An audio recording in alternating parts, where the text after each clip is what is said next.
At 0830 hours on the morning of May 27th, 1940, Captain Jack Malcolm Thorpe Fleming Churchill crouched in the loft of a stone granary in L'Épinette, France, watching 5 German soldiers through a vertical opening designed for hauling grain sacks. In his hands, a Purle of London longbow, 72 inches of yew wood, 100 pounds of draw weight. The same weapon English archers had used at Agincourt 525 years earlier. 30 yards away, a German sergeant coordinated defensive positions behind a wall. The Manchester Regiment needed that sergeant eliminated before their assault, silently. A rifle shot would alert the German patrol. Churchill had promised silence out to 200 yards. His fellow officers had called the longbow a museum piece. The claymore Scottish sword strapped to his belt they called a costume. When he'd unpacked the bow at training camp in England, the quartermaster wanted to know if Churchill was confused about which century he was fighting in. Churchill had one answer. The same answer he would give for the next 5 years of war. Any officer who goes into action without his sword is improperly dressed. Now he would prove whether medieval weapons could kill modern soldiers, or whether he'd just volunteered for a suicide mission carrying antiques. If you want to see how Churchill's 600-year-old bow performed against Wehrmacht infantry trained for mechanized warfare, hit that like button, and subscribe if you haven't already. Back to that granary loft in L'Épinette. Jack Churchill was 34 years old in May of 1940. Before the war, he'd been a film actor and model archer. In 1939, he'd represented Great Britain at the World Archery Championship in Oslo, Norway. He'd also worked as archery instructor on the set of The Thief of Baghdad, teaching actors proper medieval technique. When Britain declared war on Germany in September 1939, Churchill enlisted in the Manchester Regiment.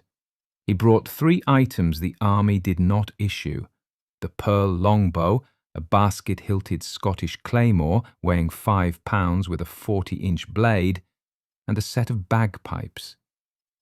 The longbow's specs were identical to weapons used at Crécy and Agincourt. Yew wood, because yew had the perfect combination of compression strength and elastic memory. 100-pound draw weight, which meant Churchill needed 100 pounds of force to pull the string to full draw. Most modern compound bows maxed out at 70 pounds. Churchill's hunting arrows were 30 inches of wood shaft with steel broadhead tips designed to penetrate deer hide and rib cage. Effective range, 200 yards for a trained archer. Beyond that, arrow drop and wind drift made accuracy impossible. Inside 200 yards, the longbow had one advantage over every rifle in the Wehrmacht arsenal: absolute silence until impact. The German Karabiner 98K rifle fired 7.92 mm rounds at 2,500 feet per second, with a muzzle report audible for half a mile. Churchill's arrows travelled at 180 feet per second and made no sound except the whisper of fletching through air. At training camp, officers watched Churchill string his bow and asked if he was planning to hunt rabbits. The regimental armourer examined the claymore and wanted to know if Churchill understood this was 1940, not 1745. One lieutenant suggested Churchill might prefer transferring to a Highland reenactment society instead of an infantry regiment preparing to fight panzers. Churchill's response was to demonstrate.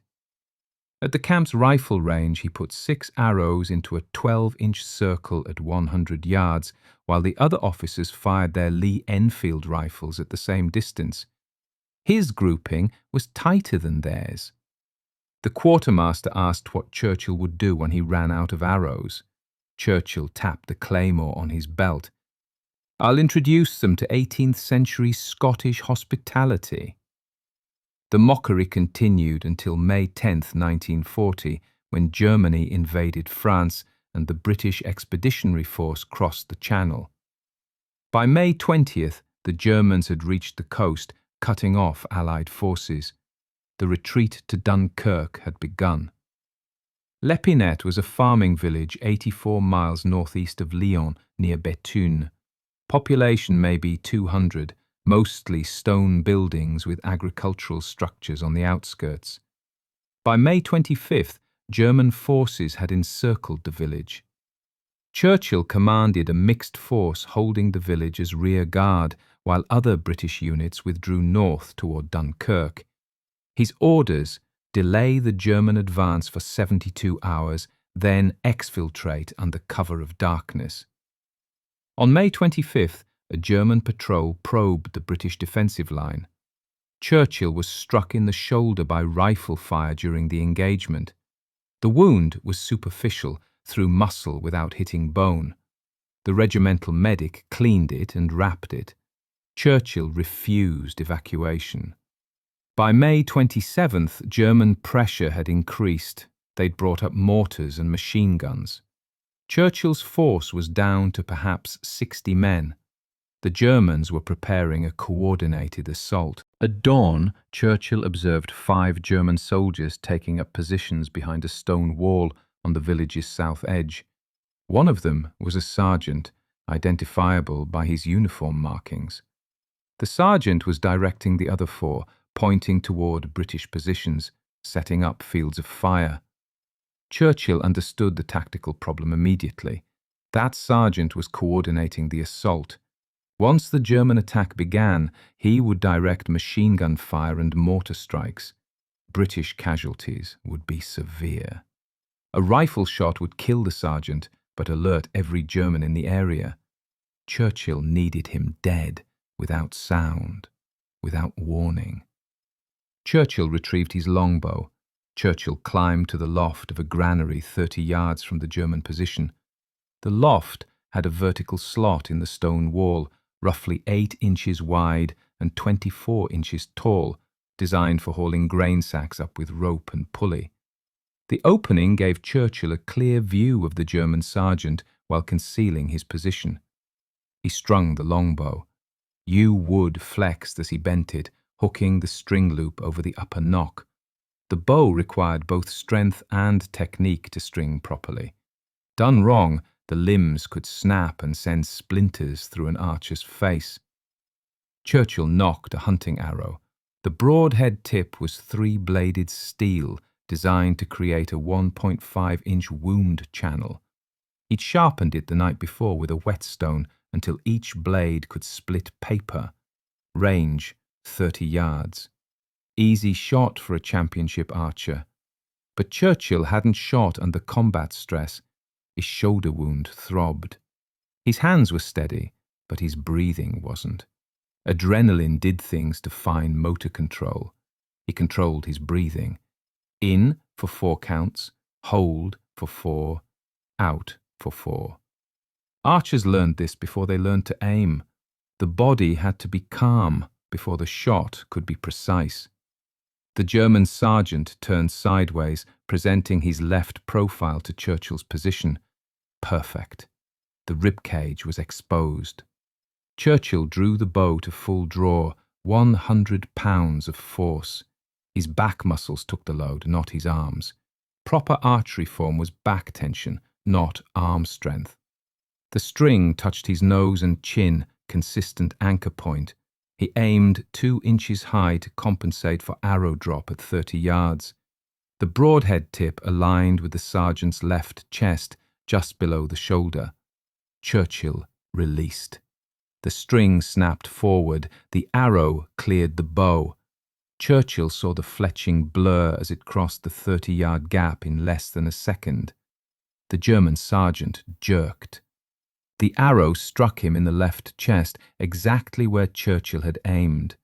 The broadhead punched through uniform fabric, through skin, between ribs, into the thoracic cavity. The sergeant dropped without making a sound. His rifle clattered against the stone wall. The other 4 German soldiers turned toward him, confused. They didn't understand what had happened. No gunshot, no explosion. Their sergeant was just suddenly on the ground, with a wooden shaft protruding from his chest. Churchill nocked a second arrow, but held fire. The 4 remaining Germans were shouting, dragging their sergeant behind cover. They still didn't know where the shot had come from. They were scanning windows and rooftops, looking for a sniper with a rifle. Churchill descended from the loft and rejoined his unit.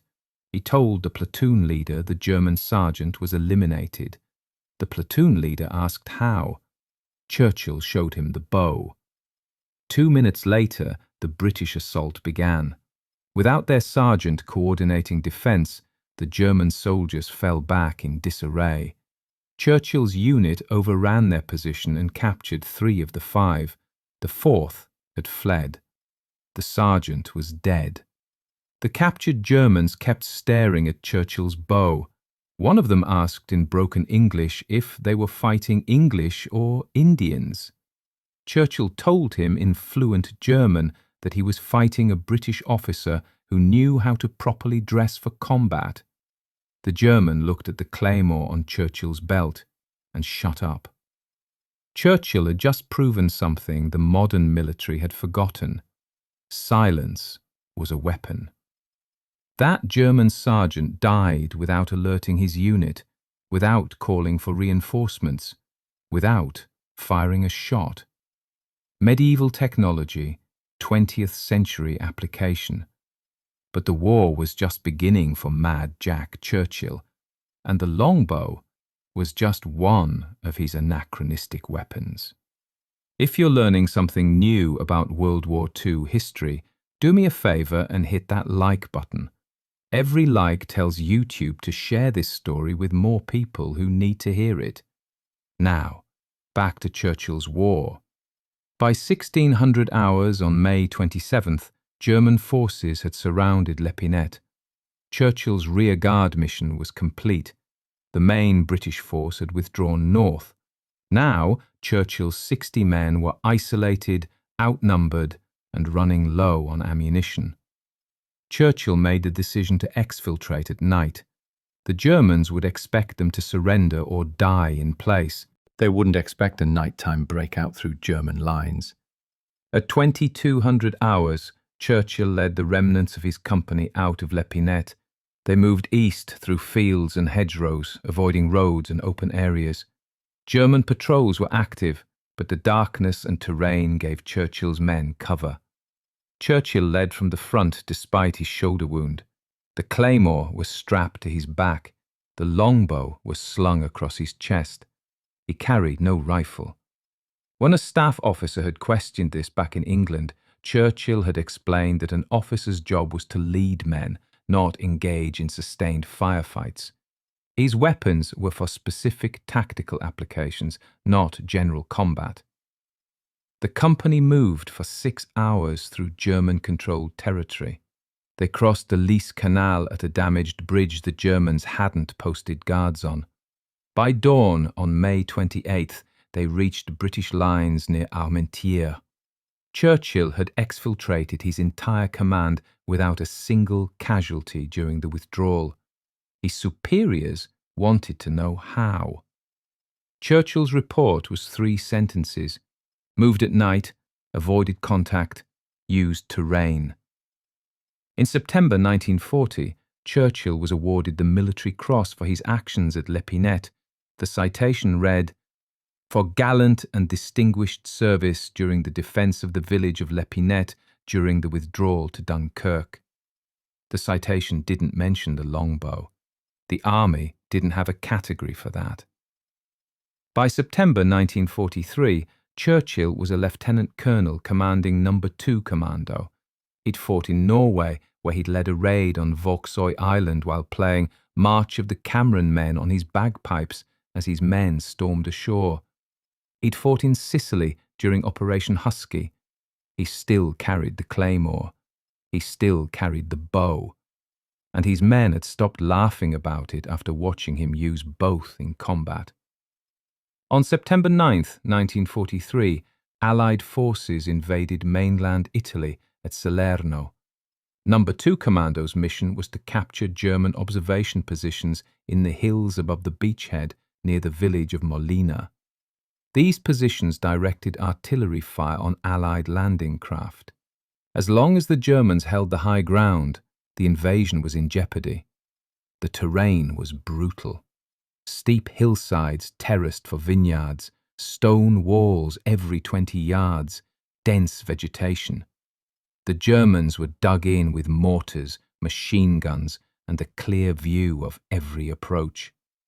Churchill divided No. 2 Commando into 6 columns for the assault. Each column could provide supporting fire for the others. The attack would be uphill, at night, through terrain that favoured the defenders. At 0200 hours, Churchill's commandos began the assault. The fighting was close range, brutal. Germans in fortified positions firing down on British troops climbing uphill, grenades rolling down slopes, machine gun fire raking the terraces. Churchill led the centre column. He carried the claymore drawn, held in his right hand. In his left hand, a flashlight. He was making himself the most visible target on the battlefield. His men thought he'd lost his mind. Then they understood the tactic. Every German shooting at Churchill wasn't shooting at them. He was drawing fire deliberately, using his visibility to create gaps in German fire discipline. At 0320 hours, Churchill's column reached the German mortar position. The crew was 4 men with an 81mm mortar and supporting infantry. Churchill estimated 42 Germans total in the immediate position, all armed.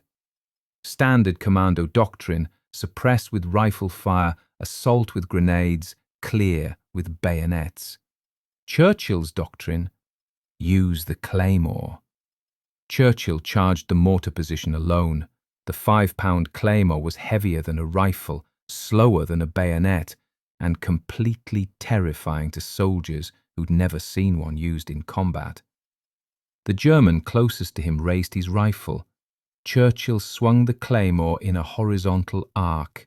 The 40-inch blade had enough momentum to knock the rifle aside and continue through to the man's torso. The German dropped. The other Germans in the immediate position froze. They were watching a British officer attack with a medieval sword in 1943. Their training hadn't covered this scenario. Churchill didn't stop moving. He advanced on the mortar crew, claymore held in a 2-handed grip. He was shouting in German, "Surrender or die! Those are your options." One of the German soldiers tried to bring his rifle to bear. Churchill closed the distance before the man could fire and struck him with the claymore's basket hilt, a 2-pound steel cage designed to protect the wielder's hand, but equally effective as a blunt weapon. The German went down. The rest of the mortar crew surrendered. Then Churchill did something that would define the rest of the engagement. He ordered the German prisoners to push ammunition carts ahead of the advancing British commandos. The Germans complied. Churchill was now leading a column of British soldiers, followed by 42 armed German prisoners pushing their own equipment. Churchill later described the scene as looking like something from the Napoleonic Wars. By dawn, No. 2 Commando had captured the German observation positions. Churchill personally delivered 42 prisoners and 1 intact 81mm mortar to the battalion command post. The prisoners were still armed. Churchill hadn't bothered disarming them. They'd surrendered to a man with a sword and weren't about to risk his attention again. The battalion commander wanted to know how Churchill had captured 42 armed Germans. Churchill showed him the claymore. In December 1943, Churchill was awarded the Distinguished Service Order for his actions at Salerno. The citation referenced outstanding leadership and gallantry in the capture of German positions above the beachhead. Again, no mention of the sword. Churchill was recommended for the Victoria Cross multiple times during the war. He never received it. The official reason was never documented, but military historians have speculated the army couldn't justify Britain's highest military honour for actions involving medieval weapons. Instead, Churchill received the Military Cross and 2 Distinguished Service Orders. His men called him Mad Jack and the British Demon. German soldiers who'd faced him and survived told their comrades about the British officer who carried a sword and played bagpipes. Churchill's most quoted statement about his weapons: "Any officer who goes into action without his sword is improperly dressed." He never explained why he carried anachronistic weapons. His actions suggested the answer: because they worked. In 1944, Churchill led commando operations in Yugoslavia. During a night raid on the island of Brač, he was wounded by grenade fragments and captured while playing bagpipes. The Germans imprisoned him at Sachsenhausen concentration camp, believing he was related to Winston Churchill. He escaped by crawling under barbed wire through an abandoned drain.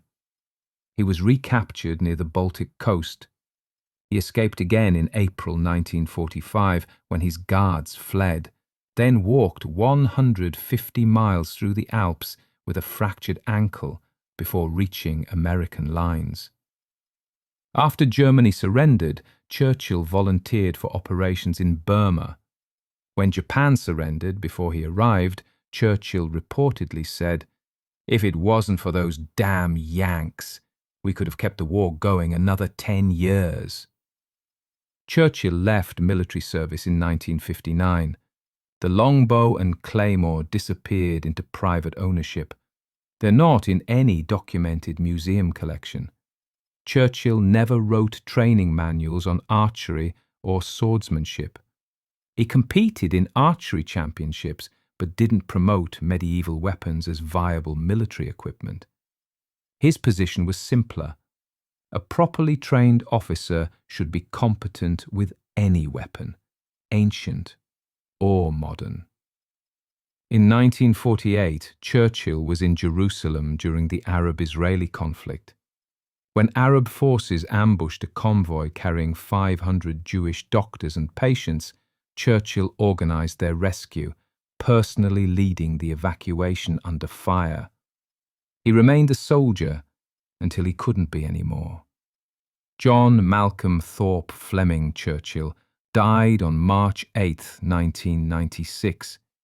He was 89 years old. Churchill remains the only soldier in World War II with a confirmed longbow kill, the last recorded combat arrow kill by a British soldier. Perhaps the last in human history. His legacy isn't about proving medieval weapons were superior to modern firearms. They weren't. A Karabiner 98K had 10 times the range and 3 times the rate of fire. Churchill's legacy was proving that unconventional thinking and mastery of fundamentals could overcome technological disadvantages. The longbow gave him silence. The claymore gave him psychological shock. The bagpipes gave him, well, Churchill never explained the bagpipes. He just played them. If this story moved you the way it moved us, do me a favor. Hit that like button. Every like tells YouTube to show this to more people who need to hear about soldiers like Jack Churchill. Hit subscribe and turn on notifications. We're pulling forgotten World War II stories from archives every week. Real soldiers, real tactics, real history. Drop a comment and tell us where you're watching from. United States, United Kingdom, Canada, Australia. Our community spans the entire world, and you're part of keeping these memories alive. Tell us your location. Tell us if someone in your family served. Just let us know you're here. Thank you for watching. Thank you for making sure Jack, Mad Jack Churchill, doesn't disappear into silence.